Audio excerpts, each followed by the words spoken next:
Hey friends, this is Kinjal Bhatia. I am currently working as Village Panchayat Sachiv in Gujarat. So I am here to guide you on self-improvement tips and productivity enhancement. So finally 2024 ख़त्म हो गया है और जो इस साल के 366 दिन थे वो ऐसे ही चले गए और 2025 द न्यू ईयर आ चुका है और अब सारे लोग new year new resolution new me की बातें करेंगे और वो सारी बातें इम्प्रैक्टिकल होगी और फाइनली वो उसमें फेल कर जाएंगे।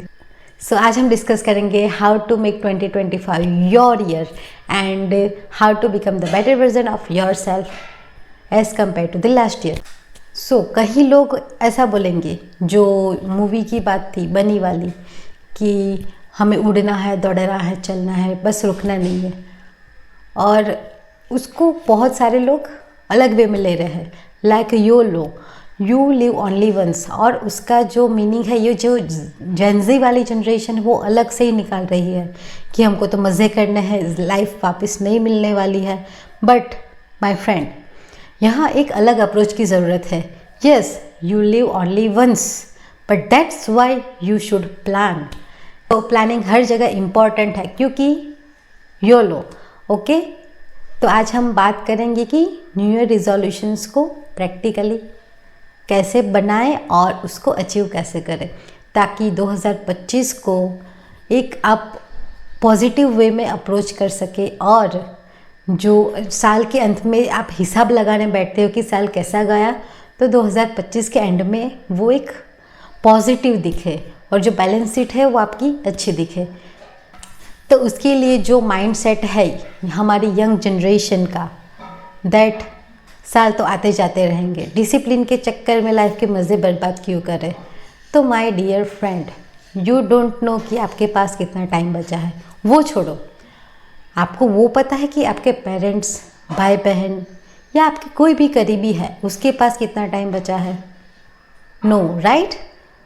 तो आपके पास बहुत सारे अरमान होंगे, बहुत सारी विशेष होंगी कि मुझे मेरे पेरेंट्स के लिए ये करना है, मेरे ग्रैंड पेरेंट्स के लिए वो करना है, मुझे मेरे भाई बहन को ये चीज़ देनी है। तो उसके लिए ऐसे अनप्लान्ड लाइफ तो नहीं चलेगी, और जो भी करना है वो प्लानिंग करोगे तो ही अचीव कर पाओगे। कि जो भी विशेष है जो आपको खुद के लिए, पेरेंट्स के लिए या ब्रदर सिस्टर के लिए अचीव करनी है, उसके लिए एक गोल सेटिंग करना पड़ेगा। और गोल सेटिंग ऐसे ही डे ड्रीमिंग करते तो नहीं होने वाला। उसके लिए चाहिए होगा एक विज़न बोर्ड और pen paper based target trekking.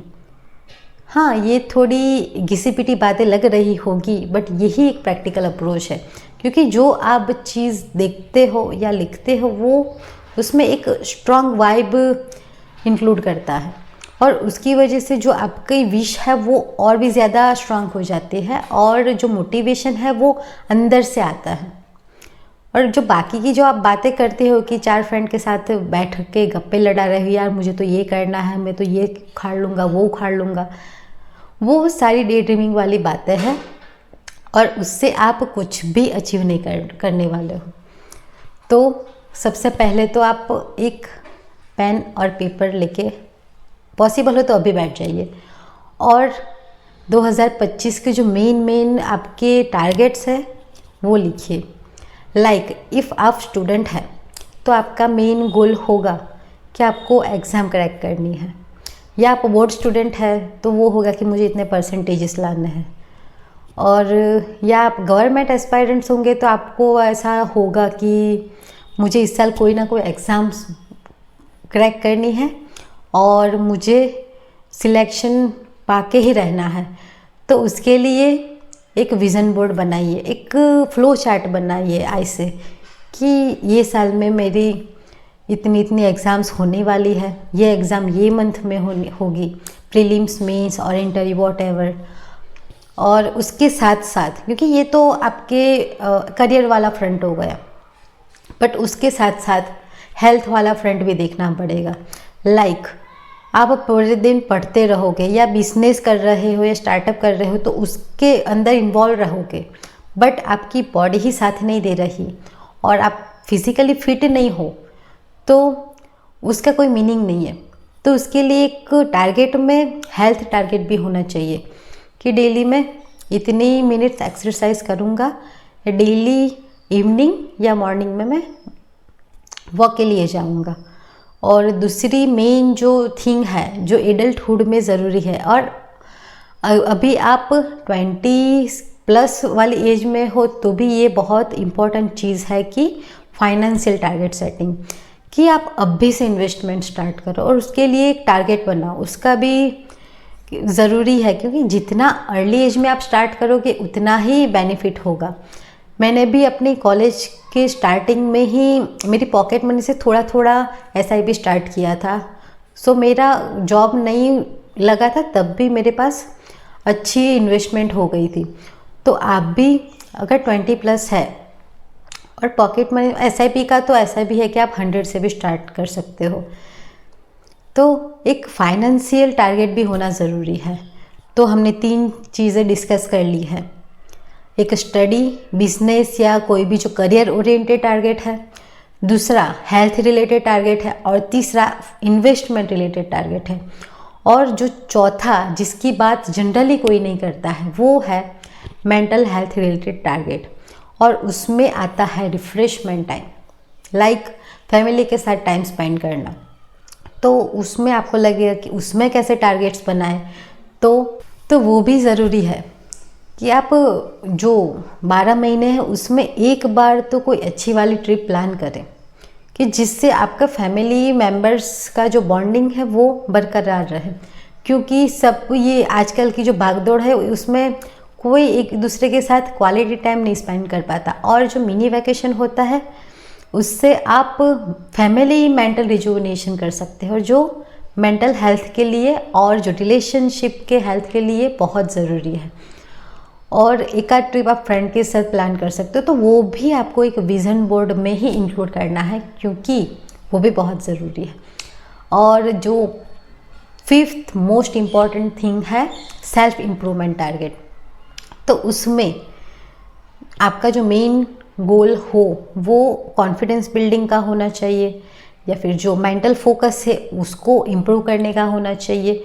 तो उसके रिलेटेड जो भी एक्टिविटीज़ है उसके लिए भी आपको टाइम अलॉट करना ज़रूरी है, लाइक डेली सेल्फ इम्प्रूवमेंट जो बुक्स है उसको रीड करना, और उसके लिए भी टारगेट्स बनाओ कि मुझे ये मंथ में लाइक एटॉमिक हैबिट बुक है वो मुझे कंप्लीट करनी है, तो वो करनी ही है। और उसमें जो टिप्स दी गई है वो उसमें जो भी प्रैक्टिकल है मेरी लाइफ के अकॉर्डिंग वो मैं फॉलो करूँगा, वो भी आपके टारगेट में इंक्लूड होना चाहिए।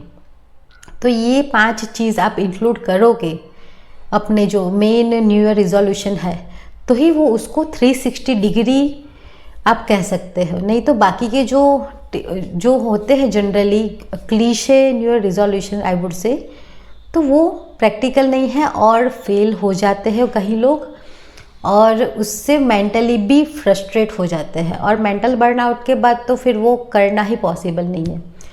और हाँ, मेन चीज़ वो आपको टारगेट में रखनी है कि जो भी आप रखे टारगेट वो एक प्रैक्टिकल हो, लाइक आपको एक्सरसाइज करनी है तो ऐसा ना हो कि आप डेली 1 जनवरी 2025 से ही direct all of a sudden 1 घंटे की आपने रनिंग स्टार्ट कर दी। आपको जो भी करना है वो ग्रेजुअली करना है। आपने सोचा है कि आपको वीकली 50 घंटे से ज़्यादा पढ़ना है, बट आप 1 जनवरी को ही टारगेट लेके बैठ जाओगे कि मैं आज ही 7-8 घंटे पढ़ लूँगा, तो वो पॉसिबल नहीं है। आप कोई भी टारगेट बनाओ, कोई भी हैबिट डेवलप करो, तो उसके लिए ट्रांजिशन फेज ज़रूरी है, और वो जनरली 21 डेज़ का होता है। बट ह्यूमन के लिए कभी कभी ये चीज़ पॉसिबल नहीं होती है। तो ऐसा कर सकते हैं कि जनवरी का जो टाइम है उसको हम अपने जो रूटीन लाइफ है उसको थोड़ा रीडायरेक्ट करके हमारी जो प्रोडक्टिविटी गोल्स है उसके डायरेक्शन में हम ले जाए, और ग्रेजुअली हम उसके लिए अपनी बॉडी को डालें, तो ही वो चीज़ पॉसिबल है। क्योंकि आपने स्टार्ट किया कि मैं डेली 8 घंटा पढ़ूंगा, और 1 जनवरी से स्टार्ट भी कर लिया, और डेली आपने एक घंटा एक्सरसाइज का भी रखा है, वो भी आपने 1 जनवरी से स्टार्ट कर लिया, और आप फर्स्ट डे से बॉडी को इतना लोड दे दोगे तो 10 जनवरी आते आते ही आप बर्न आउट हो जाओगे और वहीं पे आपके जो न्यू ईयर रिजोल्यूशंस है वो फिनिश। तो एक प्रैक्टिकल अप्रोच लेके चले और जो भी टारगेट्स है उसको कंप्लीट करें और मेन थिंग ग्रेजुअली उसको ट्राई करें।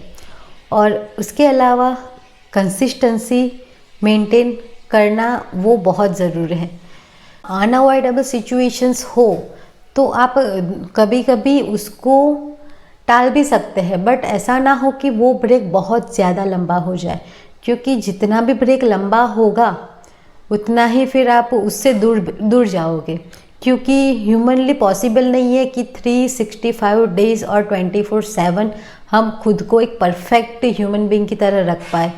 तो ऐसी बहुत सारी सिचुएशंस होती है कि जिससे हम नॉर्मल लाइफ है उससे थोड़ा डाइवर्ट हो जाते हैं, बट वो और आप अपने जो भी ड्रीम्स है उसको पॉजिटिवली देखें और उसके लिए वो डायरेक्शन में वर्क करें, क्योंकि hard work has no option and smart work करोगे तो वो हार्ड वर्क में एनहांसमेंट लाएगा, बट डे ड्रीमिंग करने से कुछ नहीं होने वाला। So happy new year all of you and thank you for watching this.